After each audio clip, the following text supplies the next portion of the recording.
तो यहाँ पे एक एक्टिविटी दिया गया है कि observe fish in an aquarium. They open and close their mouth and the gills site और द और upper column which covers the gill gills behind their eyes also open and close are the timings of the opening and closing of the mouth and gill sides slits coordinated in some manner. Count the number of times the fish opens and closes its mouth in a minute. Compare this to the number of times you breathe in and out in a minute. Since the amount of dissolved oxygen is fairly low compared to the amount of oxygen in the air, the rate of breathing in aquatic organism is much faster than that seen in terrestrial organisms. Fishes take in water through their mouths and forces it past the gills where the dissolved oxygen is taken up by blood. Terrestrial organisms use the oxygen in the atmosphere for respiration. This oxygen is absorbed by different organs in different animals. All these organs have a structure that increases the surface area which is in contact with the oxygen-rich atmosphere. Since the exchange of oxygen and carbon dioxide has to take place across this surface is very fine and delicate. In order to protect this surface, it is usually placed within the body, so there have to be passages that will take air to this area. In addition, this is a mechanism for moving the air in and out of this area where the oxygen is absorbed. In human beings, air is taken into the body through the nostrils. The air passing through the nostril is filtered by fine hairs that line the passage. The passage is also lined with mucus which help in this process. From here, the air passes through the throat and into the lungs. Rings of cartilage are present in the throat. These ensure that the air passage does not collapse. यहाँ पे nozzle passage, mouth cavity, pharynx, लैरिंग्स, trachea, ring of cartilage, lungs, ये हो गया ribs, और यहाँ पे ये जो है ब्रोंकाई हो गया, और ये छोटे छोटे जो बाहर निकले हुए ब्रोंक्यूल्स, और ये एल्वियोलियर सेक होते हैं जो कि इसके आगे लगे हुए होते हैं, और ये एल्वियोली है जो दाना जैसे दिख रहे हैं, और रेस्पिरेटरी bronchioles इसी को कहते हैं. The human respiratory system. Within the lungs, the passage divided into smaller and smaller tubes which finally terminate in balloon-like structure which are called alveoli. The alveoli provide a surface where the exchange of gases can take place. The walls of alveoli contain an extensive network of blood vessels, as we have seen in earlier years. When we breathe in, we lift our ribs and flatten our diaphragm, and the chest cavity becomes larger as a result. Because of this, air is sucked into the lungs and fills the body for release into the alveoli, and the oxygen in the alveolar air is taken up by blood in the alveolar blood vessels to be transported to all the cells in the body. During the breathing cycle, when air is taken in and let out, the lungs always contain a residual volume of air so that there is sufficient time for oxygen to be absorbed and for the carbon dioxide to be released. When the body size of animals is large, the diffusion pressure alone cannot take care of oxygen delivery to all parts of the body. Instead, respiratory pigments take up oxygen from the air in the lungs and carry it to tissues which are deficient in oxygen before releasing it.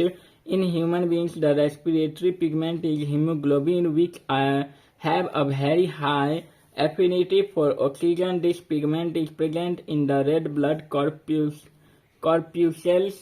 Carbon dioxide is more soluble in water than oxygen. is and hence is mostly transported in the dissolved form in our blood.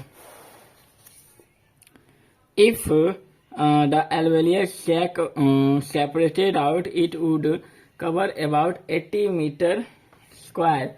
How much do you think the surface area of your body is? Consider how efficient exchange of gases becomes because of the large surface available for the exchange to take place. If diffusion were to move oxygen in our body, it is estimated that it would take 3 years for a molecule of oxygen to get to our toes from our lungs. Are not you glad that we have hemoglobin?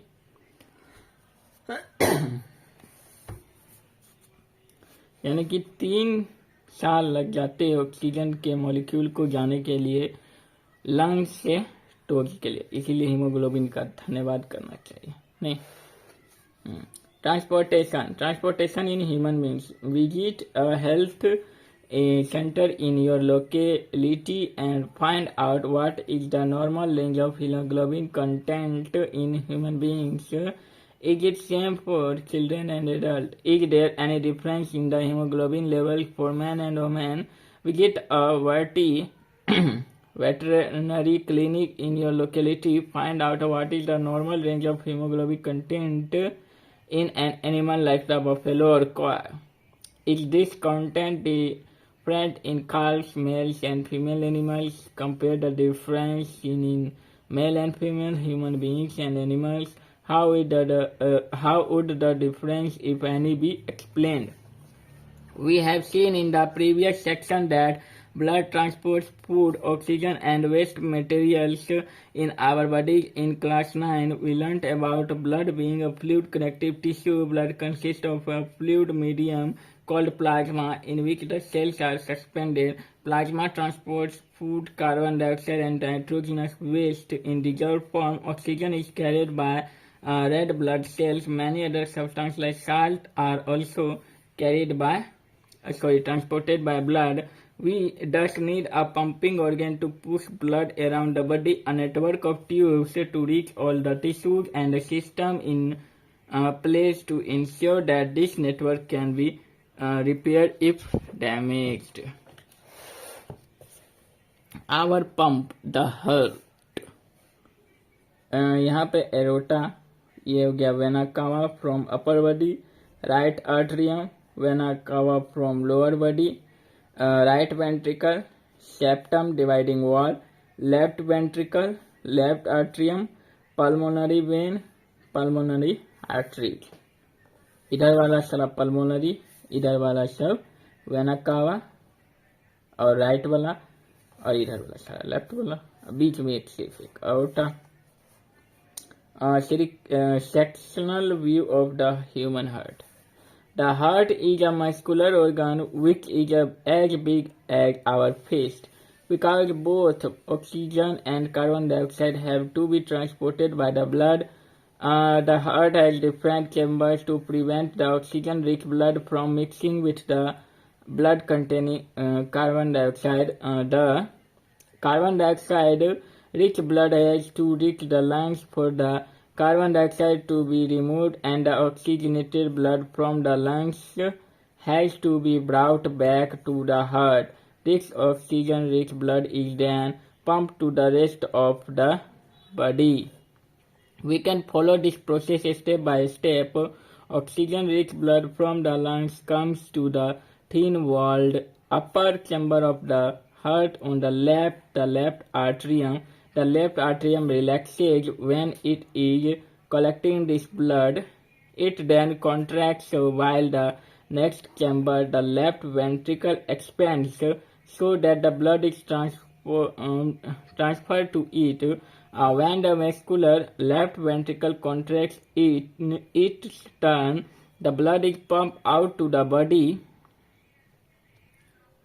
The oxygenated blood comes from the body to the upper chamber on the right atrium as it expands.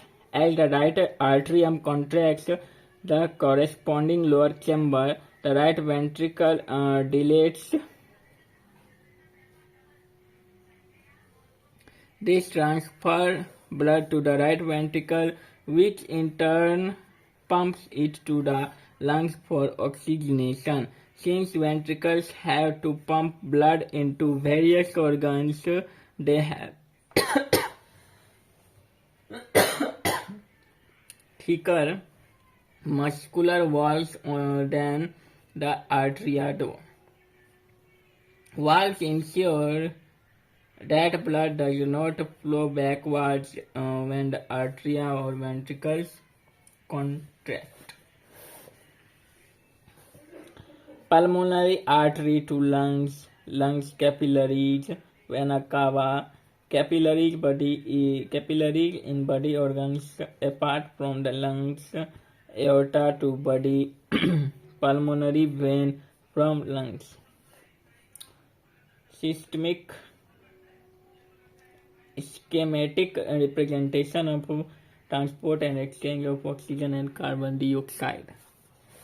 Oxygen enters the blood in the lungs. The separation of the right side and the left side of the heart is useful to keep oxygenated and deoxygenated blood from mixing. Such separation allows a highly efficient supply of oxygen to the body. This is useful in animals that have high energy needs, such as birds and mammals, which constantly use energy to maintain their body temperature. In animals that do not use energy for this purpose, the body temperature depends on the temperature in the environment.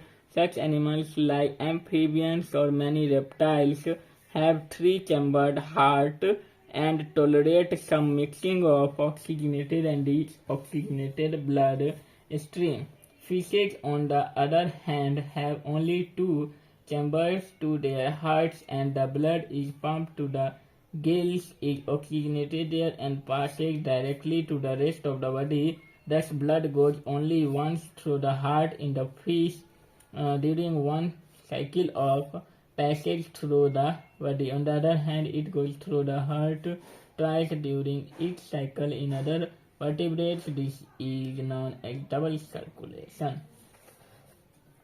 यानी कि अपने लोगों में क्या होता है, double circulation. अब यहाँ पे ये क्या कह रहा है, blood pressure. The force that blood exerts against the wall of a vessel is called blood pressure. This pressure is much greater in arteries than in veins. The pressure of blood inside the artery during ventricular systole contraction is called systolic pressure, and the pressure in artery during ventricular systole relaxation is called diastolic pressure. The normal systolic pressure is about 120 mm of Hg and diastolic pressure is 80 mm of Hg. Blood pressure 120 by 180, 120 systolic, so diastolic to be measured. Rubber cup inflated with air. यहाँ पे artery दिखा रहा है. Pressure in a cuff above 120. Artery closed.